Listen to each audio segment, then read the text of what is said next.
আজকের আমি করব আমড়া আর আলু দিয়ে চচ্চড়ি। খেতে খুবই ভালো লাগবে, গরম পড়েছে, একটু টকটক জিনিসই ভালো লাগে। কড়াই গরম হয়ে গেছে, পরিমাণ মতন তেল দেব।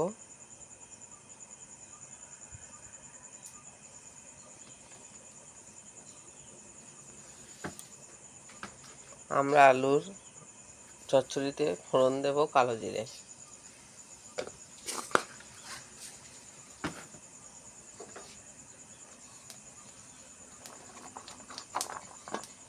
ফোড়নটা ভাজা হয়ে গেছে, আলুগুলো দিয়ে দিচ্ছি।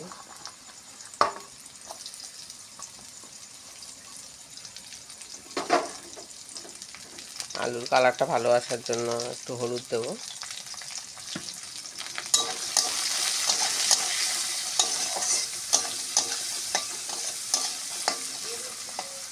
আলুটা ভাজা ভাজা হলে তারপর মশলা আর আমড়া দেব।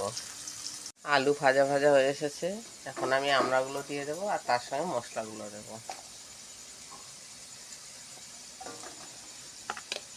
মশলা দেব কাঁচা লঙ্কা বাটা,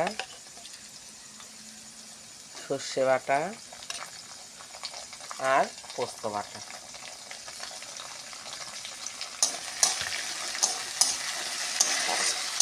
যেহেতু পোস্ত দিয়েছি আমি আর হলুদ দেব না। আর স্বাদ অনুযায়ী এখন নুন দেব।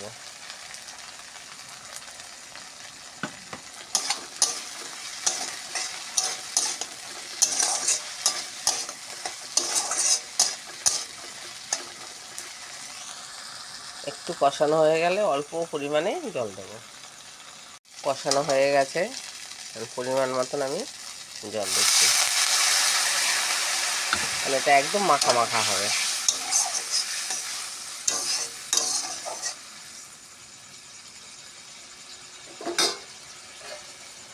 ঢেকে দিলাম, দিয়ে স্টিমটা কমিয়ে দেব।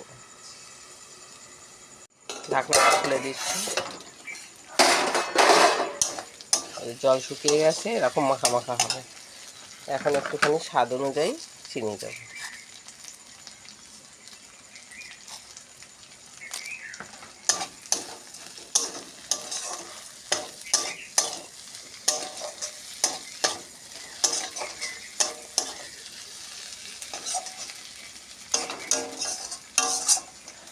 আলু আমড়া চচ্চড়ি রেডি।